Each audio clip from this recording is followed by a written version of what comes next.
అందరికీ నమస్కారం. కార్యక్రమం ప్రారంభించే ముందు గురువు గారు బ్రహ్మర్షి పత్రి గారికి ఒకసారి మనం ధన్యవాదాలు చెప్పుకుందాం.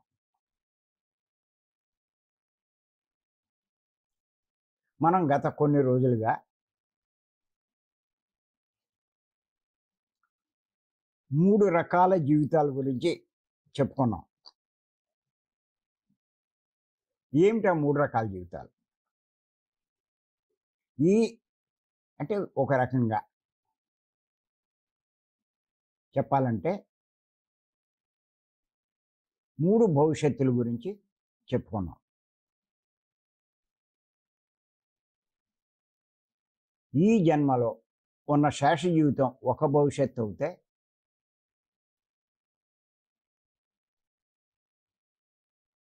మరణించిన తర్వాత ఉండే జీవితం ఇంకొక భవిష్యత్తు. దాని తర్వాత మళ్ళా ఇంకొక జన్మ తీసుకుంటారు, అది కూడా ఇంకొక రకమైన భవిష్యత్తు, ఇంకో భవిష్యత్తు. ఇలా మూడు రకాల భవిష్యత్తులు ఉంటాయి ప్రతి ఒక్కరికి.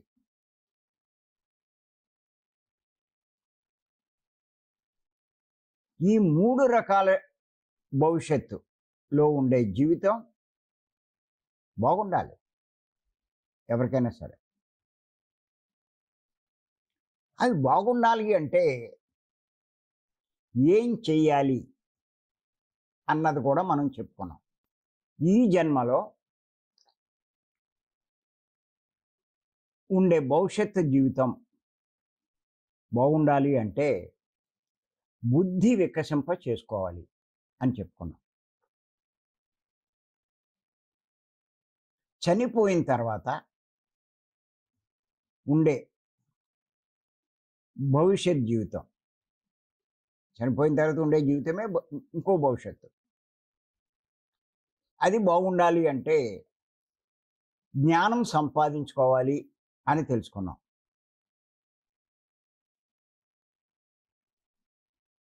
తరువాత మళ్ళా ఇంకొక జన్మ తీసుకుంటాం.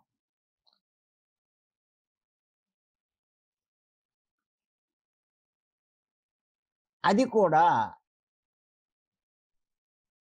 మన భవిష్యత్తే.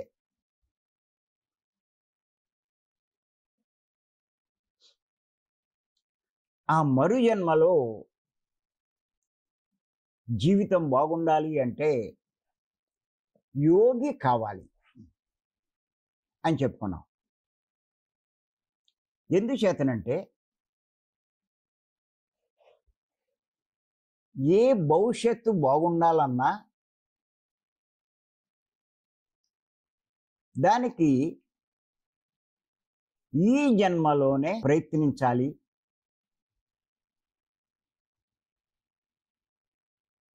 కృషి చెయ్యాలి, కొంత సమయం కేటాయించుకోవాలి. లేకపోతే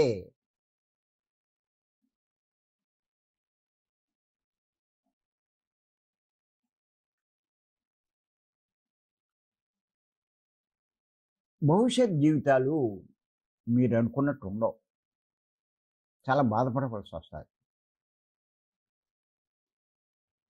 కానీ ఎవరైతే ఆ భవిష్యత్తుల గురించి ఇప్పుడే కొంత సమయం కేటాయించుకుని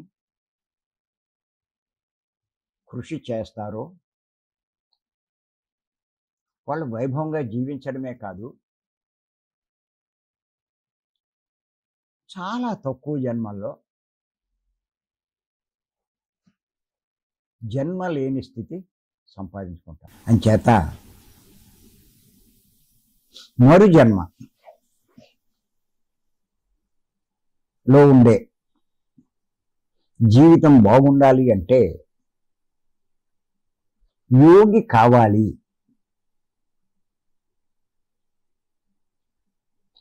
అని చెప్పుకున్నాం.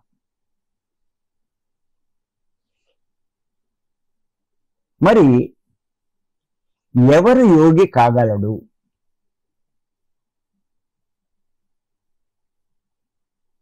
అంటే యోగాన్ని అభ్యసించేవాడే యోగి కాగలడు, యోగి అవ్వగలడు. మరి యోగం అంటే ఏంటి? యోగాన్ని అభ్యసించాలంటే యోగం అంటే ఏంటో తెలుసుకోవాలి. యోగం అంటే పతంజలి మహర్షి, ఇంకా ఆయనకంటే గొప్పవాడు ఎవడూ లేడు, స్పష్టంగా చెప్పారు. ఏమని చెప్పారంటే ఆయన, యోగ చిత్తవృత్తి నిరోధ అని చెప్పారు. యోగ చిత్తవృత్తి నిరోధ అని చెప్పారు. అంటే ఎవరైతే చిత్తవృత్తులు నిరోధించుకుంటారో వారే యోగి. ఇక్కడ సహజంగా మనం సింపుల్గా చెప్పుకోవాలంటే ఏమని చెప్పుకుంటున్నామంటే, చిత్తము అంటే మనసు, వృత్తులు అంటే ఆలోచనలు, నిరోధం అంటే లేకుండా చేసుకోవడం చెప్పుకుంటున్నాం.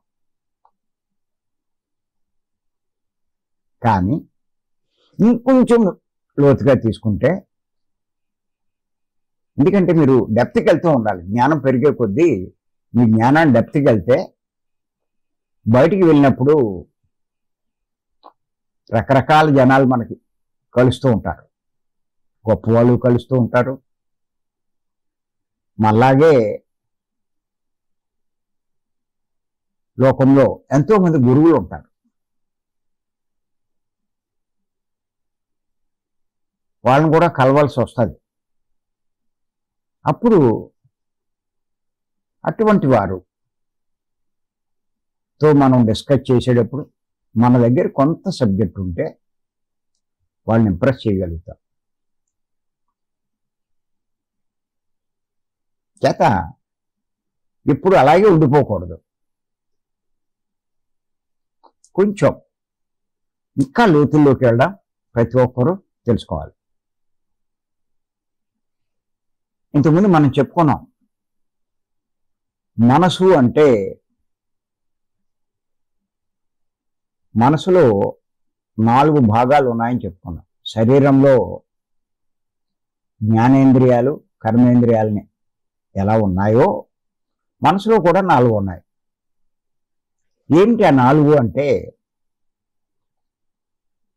మనసు, బుద్ధి, చిత్తము, అహంకారం.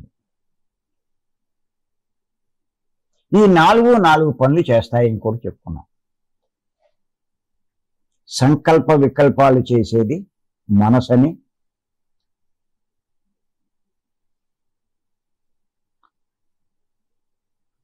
అలా మనసు సంకల్ప వికల్పాలు చేస్తూ ఉంటే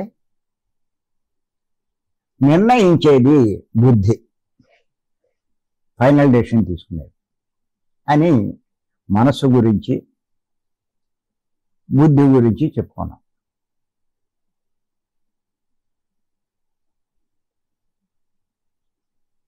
మూడోది ఏంటంటే చిత్తం అని చెప్పుకున్నాం.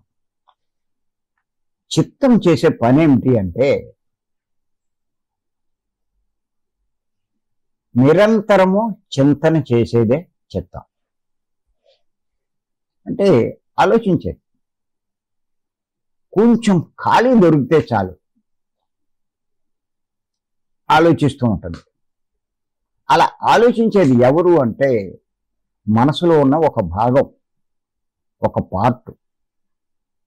దాని పని ఎప్పుడు ఆలోచించడమే.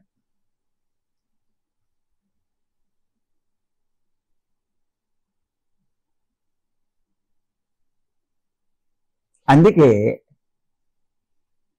పతంజలి మహర్షి ఏమన్నారంటే, చిత్తవృత్తి నిరోధము అని అనడానికి కారణం. లేకపోతే ఆయన మనోవృత్తుల్ని నిరోధించడము అని చెప్పి అందరూ అనలేదు. అలా చిత్తవృత్తి నిరోధము అన్నారు. ఎందుకు చిత్తవృత్తి నిరోధం అన్నారు అంటే, చింతన చేసేదే చిత్తం కాబట్టి.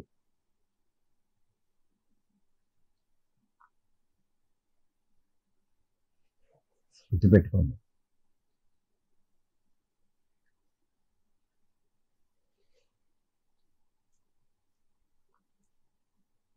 చింతన అంటే ఆలోచించడం. అలా నిరంతరము ఆలోచించే ఆ చిత్తం యొక్క ఆలోచనని నిరోధించడము అంటే లేకుండా చేసుకోవడం.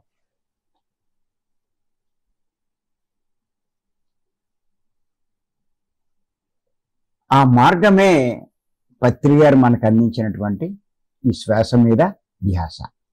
గుర్తుపెట్టుకోండి.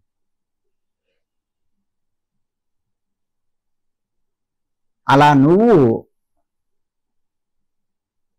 లేకుండా చేసుకోగలిగినప్పుడు, నిరోధించినప్పుడు ఆలోచనల్ని, చిత్తవృత్తుల్ని, నువ్వు యోగి అయినట్టే, యోగాన్ని అభ్యాసం చేస్తున్నట్టే. దాన్నే ధ్యానము అని ఒక పేరెట్టుకున్నాం.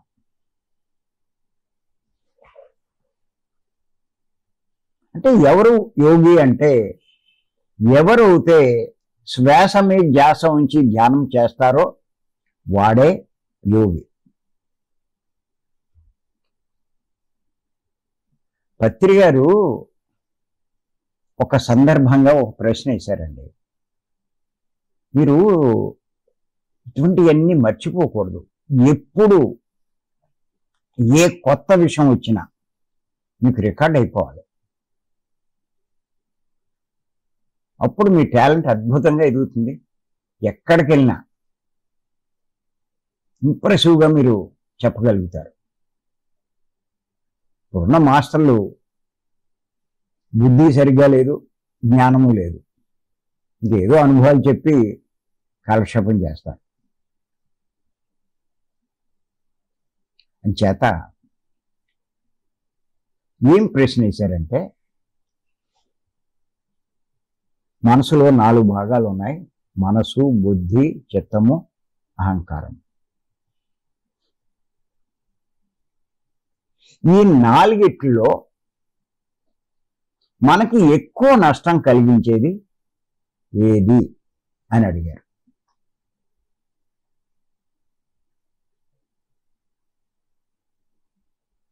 చెప్పలేకపోయారు అక్కడ ఉన్నవాళ్ళు. అప్పుడు పత్రి గారు ఏం చెప్పారంటే, మనసుకున్న ఈ 4 భాగాల్లో ఎక్కువ నష్టం కలిగించేది చిత్తము అని చెప్పారు. చాలామంది అహంకారం అంటారు, బుద్ధి సరిగ్గా లేకపోతే బుద్ధి అంటారు, ఇలాగే మనసు అంటారు, ఎన్ని అంటారు. కానీ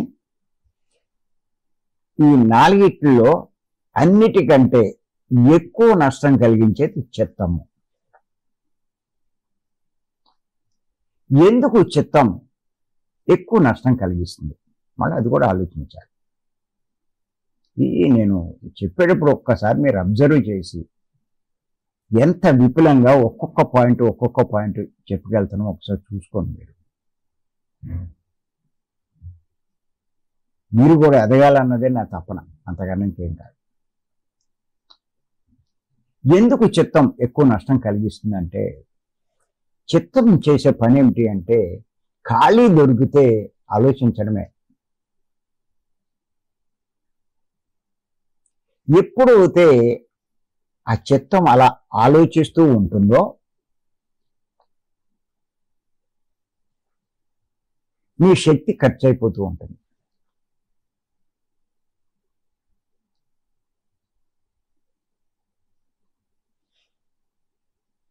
ఎంచేతంటే శక్తి ఉన్నవ మానవుడు చేసే పనులు చాలా గొప్పగా ఉంటాయి. శక్తి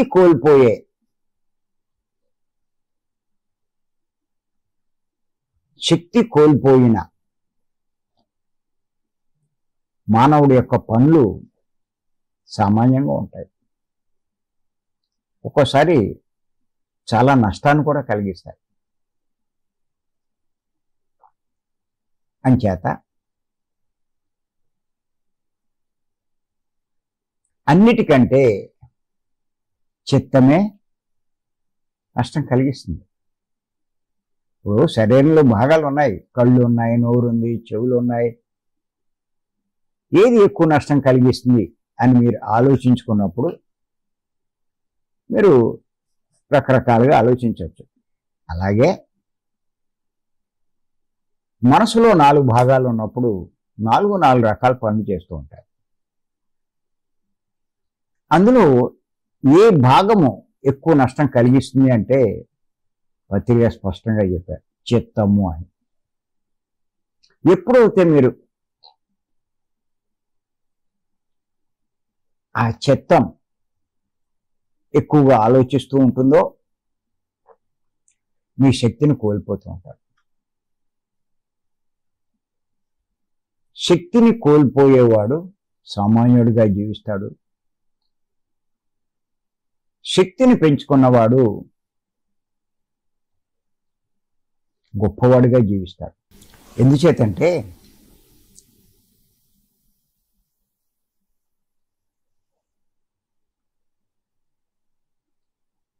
శక్తి ఉన్నవాడు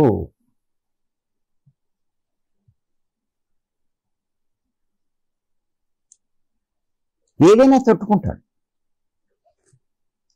ఎటువంటి కష్టం వచ్చినా తట్టుకుంటాడు. చూడండి, ఇప్పుడు మనం అందరం చేసే ప్రయత్నం ఏంటంటే భగవంతుని మీద దృష్టి ఉంచడానికి ప్రయత్నిస్తున్నాం. అంటే ఆత్మ మీద దృష్టి ఉంచడానికి ప్రయత్నిస్తున్నాం.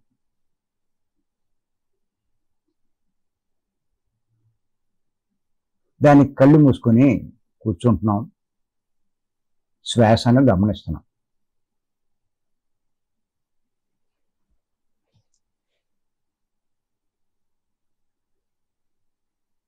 ఇప్పుడు భీమవరం క్లాస్లో కానీ ఈ మార్నింగ్ జూమ్లో కానీ కూర్చోబెడుతున్నాం. అలా మనం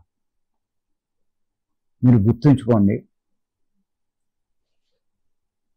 శక్తి ఉన్న వాళ్ళంతా కూడా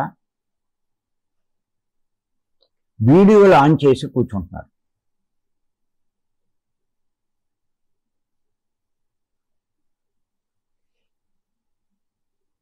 శక్తి లేని వాళ్ళు అంటే కూర్చోలేని వాళ్ళు వీడియోలు కట్టేసి కళ్ళు తెరవడం, అటు ఇటు తిరగడం ఇవన్నీ చేస్తారు.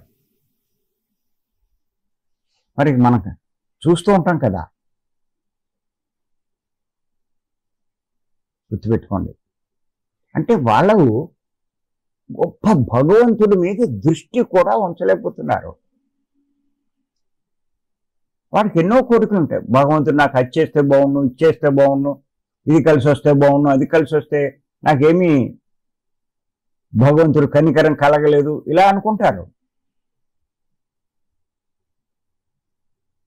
నువ్వు భగవంతుని మీదే దృష్టి ఉంచలేకపోతున్నావే కనీసం 1 గంట 2 గంటలు. నీకేం చేస్తాడు ఆయన?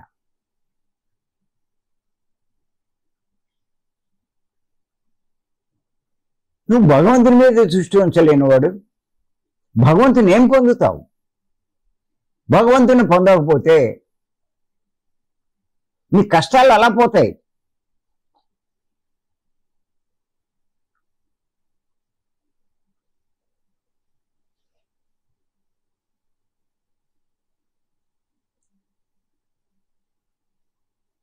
వాటి మీద వీటి మీద ఆకర్షితులవుతున్నారు, కానీ ప్రపంచంలో ఉన్న వాటి మీద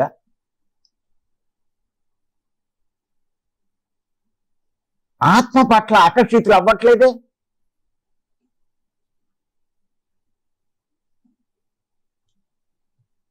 ఆత్మ మీద దృష్టి ఉంచట్లేదే. రోజులో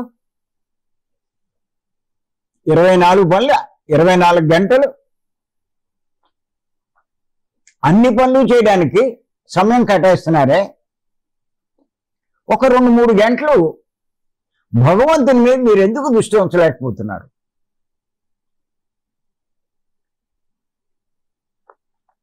అంటే అలా ఉంచే శక్తి లేకనే. ఎందుకు అంటే నీలో శక్తి లేదు. శక్తి ఉన్నవాడు కూర్చుంటాడు, శక్తి ఉన్నవాడు కూర్చోలేడు. ఆ 2.5 గంటలు 2.5 నిమిషాల గడిచిపోద్ది ఎవరికి? శక్తి ఉన్నవాడికి.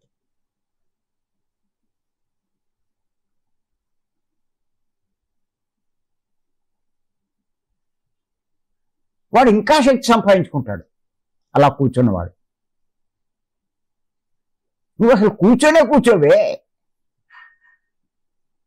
ఇంకా నీకు శక్తి ఎక్కడ వస్తుంది? కూర్చోలేక ఈ పనులు ఆ పనులు చేసి ఇవన్నీ అవసరం అనుకుంటావు. ఆ పనులు ఈ పనులు చేస్తే ఇంకేమైనా ఉంటే ఆ శక్తి కోల్పోతావు. ఆ శక్తి అంతా, శక్తి ఎక్కడ పెరుగుతుంది? ఆలోచించండి.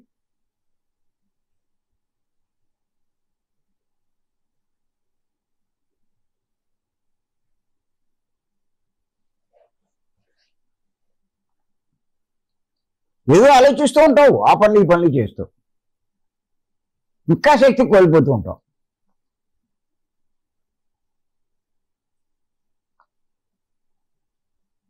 అందుకే నేను చెప్తాను, నేను మ్యూజిక్ పెట్టి ఆ మ్యూజిక్ వింటూ కూర్చుంటే మనసు పనిచేస్తూ ఉంటే నీ శక్తి పోతుంది. ఆ మనసు పని చేయని స్థితికి నువ్వు చేరుకుని కూర్చోగలిగితే నీ శక్తి అపారంగా పెరుగుతుంది. ఇంకా సేపు కూర్చుంటావు, ఎంతసేపు అయినా కూర్చుంటావు. ఆ మ్యూజిక్ పెట్టుకుంటే ఏదో పాటలు అన్నంతసేపు మంచి పాటలు వచ్చినప్పుడు కూర్చుంటావు, లేకపోతే కూర్చోవాలనిపించదు, లేచిపోతావు.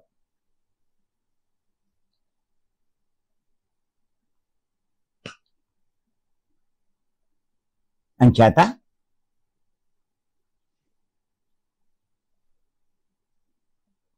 శక్తి పెంచుకుంటే ఏ పనైనా మీరు చేయగలరు, సాధించగలరు. ఎంత కష్టమైనా మీరు తట్టుకుంటారు,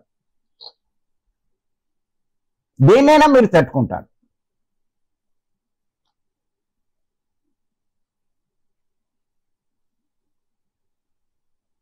మీకు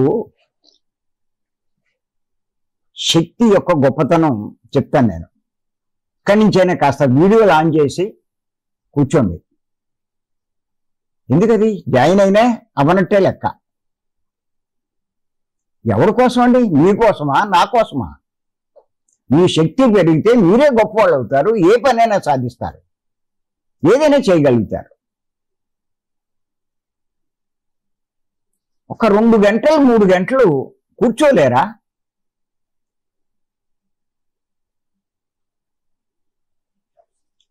ఎప్పుడైనా జాయిన్ అవ్వచ్చు అనుకుంటారు. జాయిన్ అవ్వచ్చు, దానికి ఎవరు ఏమీ అనరు. చేసుకున్న వాడికి చేసుకున్నంత చెప్తున్నాం.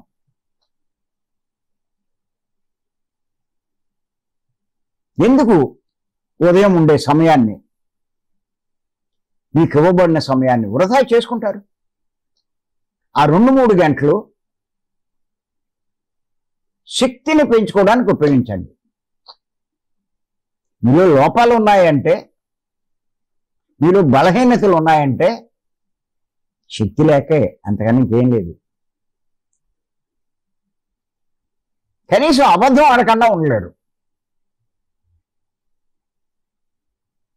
వర్తమానంలో జీవించలేరు, ఎవరిని విమర్శించకుండా ఉండలేరు.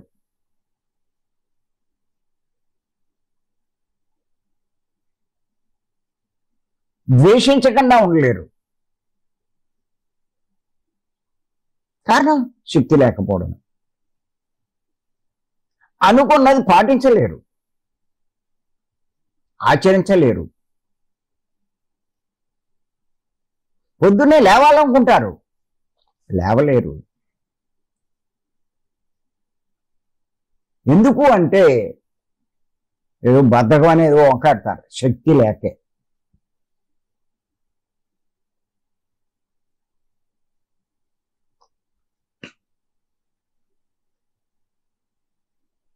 మరి ఏమైంది మన శక్తి అంతా? నాని ధ్యానం చేస్తుంటాడు.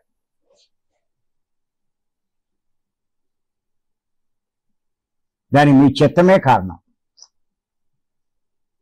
దాని పని నిరంతరము చెత్త, పనికిరాని, అక్కలేని అలా ఆలోచిస్తూ ఉండడం వల్ల శక్తిహీనులు అయిపోతున్నారు. మీరు ఏ పని చేయలేకపోతున్నారు. అంచేత శక్తి యొక్క గొప్పతనం మీకు ఒక చిన్న ఉదాహరణతో చెప్తాను.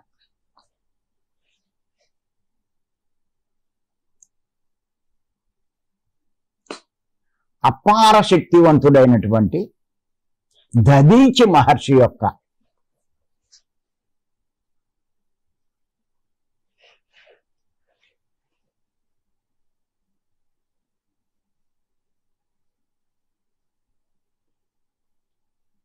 ఆయన నిరంతర ధ్యాన స్థితిలో ఉన్నాడు. అపారంగా ధ్యానం చేశాడు. అపార శక్తివంతుడయ్యాడు దదీచి మహర్షి. ఆయన ఎముకలు కూడా ఎంతో శక్తివంతమై ఉన్నాయంట.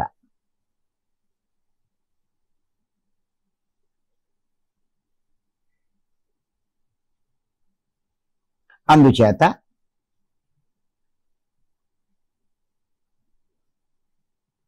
బ్రహ్మదేవుని యొక్క సలహా ప్రకారం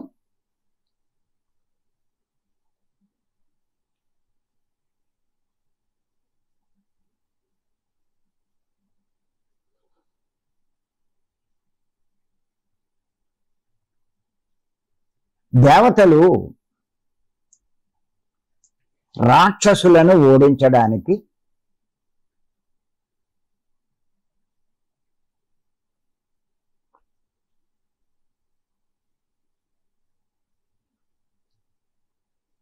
దదీచి మహర్షిని వేడుకోమన్నారు బ్రహ్మదేవుడు దేవతల్ని.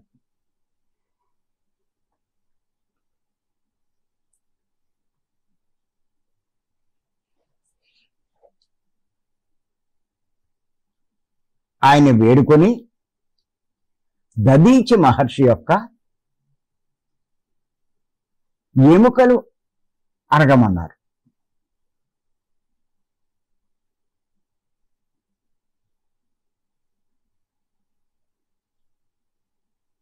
ఆయన ఎముకలతో అలా అడిగితే పాపం లోక కళ్యాణం కోసం ఆయన ఇవ్వడం జరిగింది తన ఎముకల్ని. అంత శక్తిగల ఎముకల్ని. అప్పుడు ఈ దేవతలు ఏం చేశారంటే విశ్వకర్మ యొక్క సహాయంతో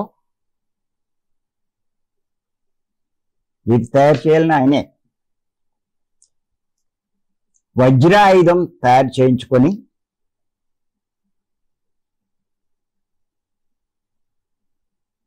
ఇంద్రుడు వాళ్ళు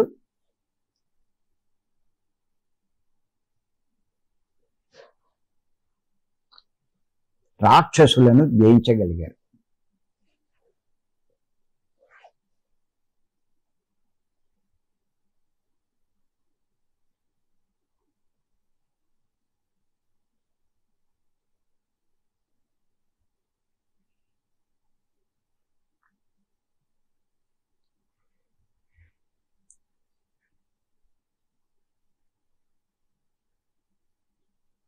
అంటే శక్తి ఎంత గొప్పదో ఆలోచించండి.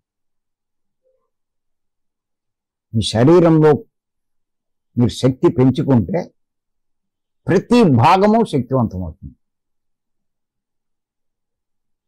అలా తయారు కావాలి.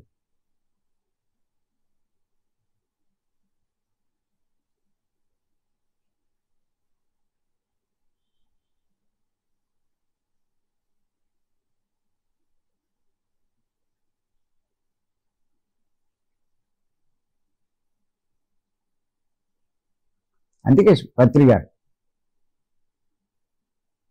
ఈ శరీరాన్ని అలా తయారు చేయమన్నారు. అసలు ఈ సృష్టిలో ఉన్నదే శక్తి అండి.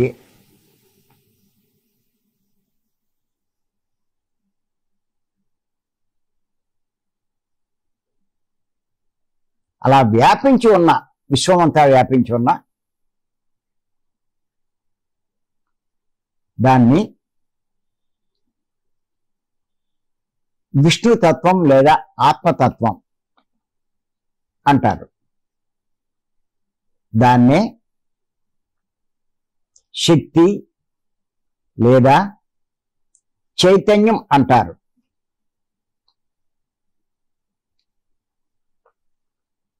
అదే సత్యం.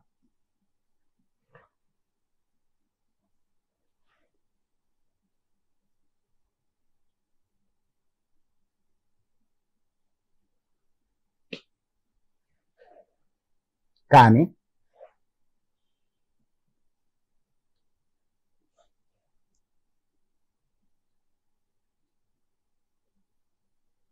ఆ శక్తి లేకపోతే ఎవరైనా సరే నిర్వీర్యులైపోతారు.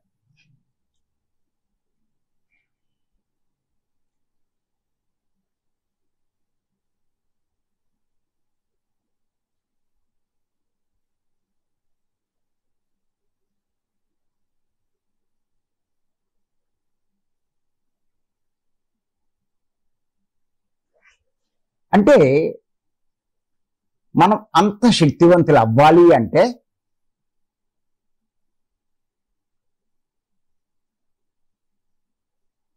యోగాన్ని అభ్యసించాలి, యోగి కావాలి.